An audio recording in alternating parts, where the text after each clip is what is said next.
देश में इस वक्त लोकसभा चुनाव चल रहा है। तक लोकसभा चुनाव के 4 चरण पूरे हो चुके हैं। वहीं 5वें दौर का चुनाव प्रचार शनिवार को थम गया है। इस चरण के लिए 20 मई को देश में मतदान है। 5वें फेज में 8 राज्य और केंद्र शासित प्रदेश की 49 सीटों के लिए वोटिंग होनी है। इन 49 सीटों पर 695 उम्मीदवार चुनाव मैदान में हैं। इनमें कुछ बड़े उम्मीदवारों के चेहरे भी शामिल हैं। उनमें रक्षा मंत्री राजनाथ सिंह, कांग्रेस नेता राहुल गांधी, केंद्रीय मंत्री स्मृति ईरानी, पूर्व मुख्यमंत्री उमर अब्दुल्ला समेत कई बड़े नेताओं के चेहरे भी शामिल हैं। आज के इस वीडियो में जानेंगे कि 5वें चरण मतदान से पहले इन्हीं कुछ हॉट सीटों पर चुनाव का माहौल क्या है। नमस्कार दोस्तों, आर्या न्यूज देख रहे हैं आप और मैं हूं आपके साथ अमन ठाकुर। देश में 18वीं लोकसभा के लिए 19 अप्रैल को 1 जून के बीच 7 चरणों में चुनाव कराए जा रहे हैं। अभी तक 4 चरण का मतदान पूरा हो चुका है और 5वें चरण की वोटिंग 20 मई को देश में होनी है। 5वें चरण में उत्तर प्रदेश की 14, महाराष्ट्र की 13, पश्चिम बंगाल की 7, बिहार की 5, उड़ीसा की 5, झारखंड की 3, जम्मू कश्मीर और लद्दाख की 1-1 सीट शामिल है। वहीं अगर इस चरण में बड़े चेहरे की बात करें तो इनमें यूपी के लखनऊ लोकसभा सीट इस चुनाव में एक चर्चित सीट बनी हुई है, क्योंकि यहां से भाजपा की तरफ से रक्षा मंत्री राजनाथ सिंह चुनावी मैदान में हैं। वहीं उनके सामने सपा ने रविदास मेहरोत्रा को अपना उम्मीदवार बनाया है।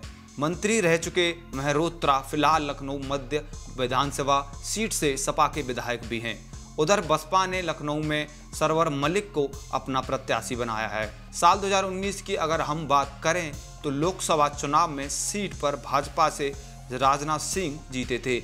2019 में लखनऊ सीट पर 54.78% मतदान दर्ज किया गया था। यहीं दूसरी ओर यूपी की ही दूसरी हॉट सीट जिसकी इन चुनावों में सबसे ज़्यादा चर्चा हो रही है, उसका नाम है रायबरेली लोकसभा सीट, क्योंकि ये राज्य की इकलौती सीट है जहां 2019 में कांग्रेस को जीत मिली थी। तब सोनिया गांधी यहां से जीतकर लोकसभा पहुंची थी। सोनिया अब राज्यसभा के लिए निर्वाचित हो चुकी हैं।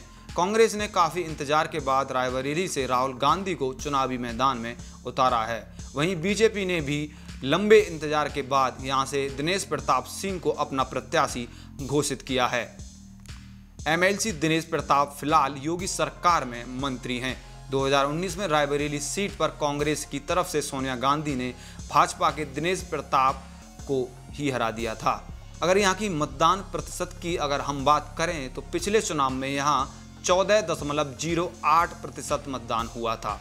उधर केंद्रीय मंत्री और अमेठी की मौजूदा सांसद स्मृति ईरानी एक बार फिर भाजपा के टिकट पर यहां से मैदान में हैं। वहीं कांग्रेस ने नामांकन के आखिरी दिन गांधी परिवार के करीबी केएल शर्मा को उम्मीदवार बनाया है। बसपा ने यहां से नन्हे सिंह को अपना उम्मीदवार बनाया है। 2019 में भाजपा के प्रत्याशी स्मृति ईरानी ने तत्कालीन कांग्रेस अध्यक्ष राहुल गांधी को शिकस्त दी थी। पिछले चुनाव में यहां 54.08% लोगों ने अपने मताधिकार का इस्तेमाल किया था।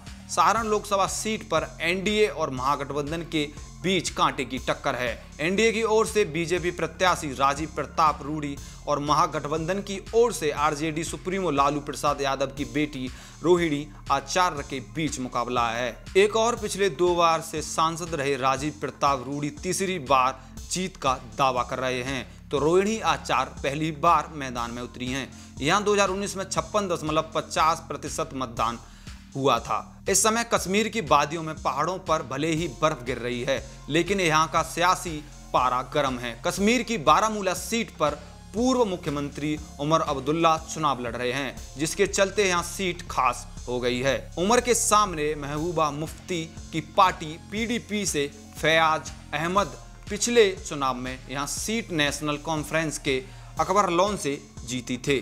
पीडीपी से फैयाज अहमद हैं। पिछले चुनाव में ये सीट नेशनल कांग्रेस के अकबर लोन ने जीती थी। 2019 के चुनाव में यहाँ 34.6% मतदान दर्ज किया गया था। खैर जो भी हो, अब इसका फैसला तो जनता ही करेगी कि 695 उम्मीदवारों में से किसका विजय तिलक होगा और किसका नहीं। लेकिन इस बात में कोई दो राय नहीं है कि ये 5वां चरण बहुत खास है। तमाम सियासी पार्टियों के लिए क्योंकि सभी मुख्य पार्टियों के दिग्गज इस चरण में सियासी किस्मत आजमा रहे हैं। इस तरह की तमाम खबरों के लिए आर्यन न्यूज़ को फॉलो करना ना भूलें। जय हिंद।